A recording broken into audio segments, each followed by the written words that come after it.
हाम्रो गाईघाटको घर यता चाहिँ यो रोडबाट भित्र आउने मेन प्यासेज भइहाल्यो।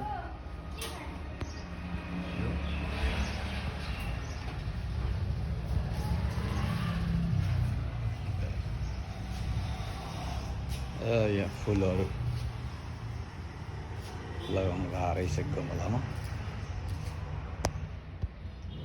नाना मेरो प्लान्ट पनि छ।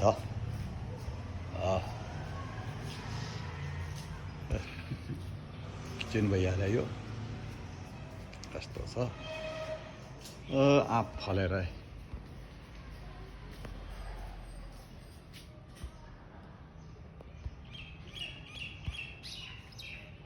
यता मकैबारी मकै पनि राम्रै फलेको छ।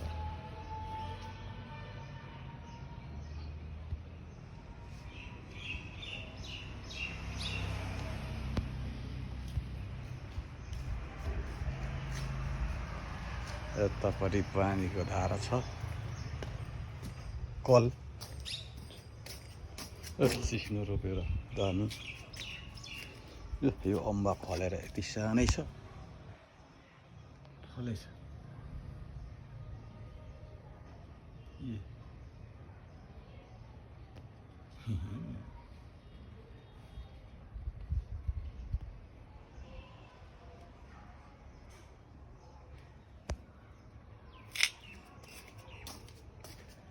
सिस्नो जम्केको छ यता धेरै।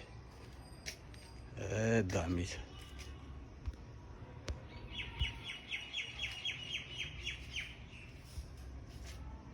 निमको बोट माथि तला कल भइहाल्यो। यो मिठो पानी आउने कल यही हो।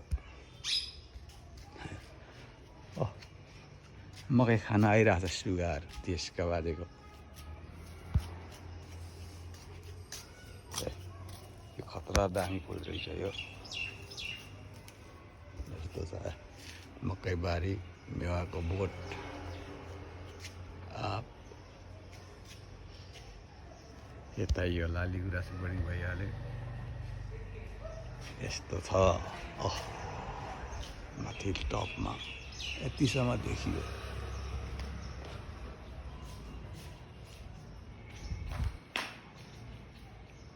माथि टप यस्तो जस्तो तस्तो हालेको छ। सब एकदम निट एन्ड क्लिन।